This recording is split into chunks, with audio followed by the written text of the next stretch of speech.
Hai, what's up guys? Selamat datang ke Kisah Semasa TV. Terima kasih kepada yang sudah subscribe channel ini.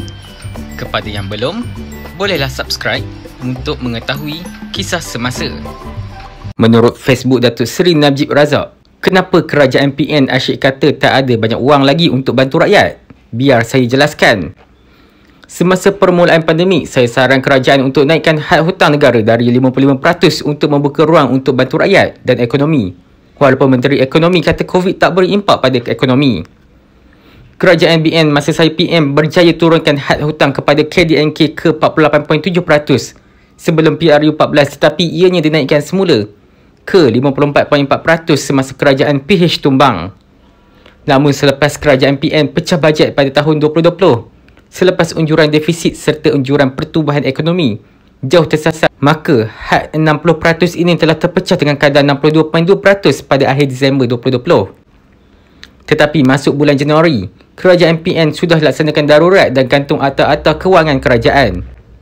Dengan itu, pintu terbuka bagi mereka untuk ubah cara pengiraan had hutang, dan tiba-tiba kerajaan PN umum nisbah hutang pada KDNK negara tiba-tiba jatuh 4%, satu angka yang besar dari konteks nisbah hutang pada akhir suku 1 2020 di tengah pandemik ke 58% pula. Biarpun itu, tiba-tiba nisbah hutang pada KDNK pula boleh jatuh secara magic pula.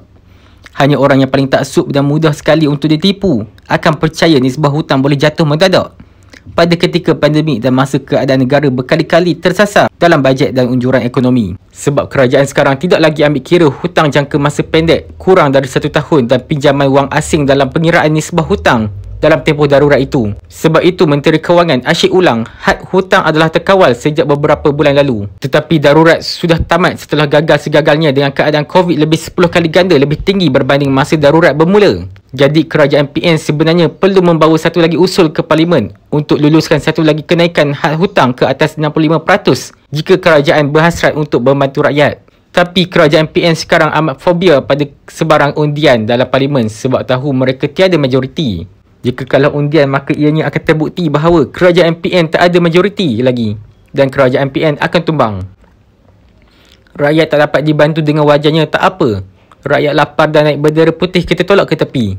Tipu statistik kewangan negara, no problem. Gagal segagalnya dan derhaka pada istana pun tak apa, asal tiada undian dalam Parlimen, asalkan mereka kekal kuasa.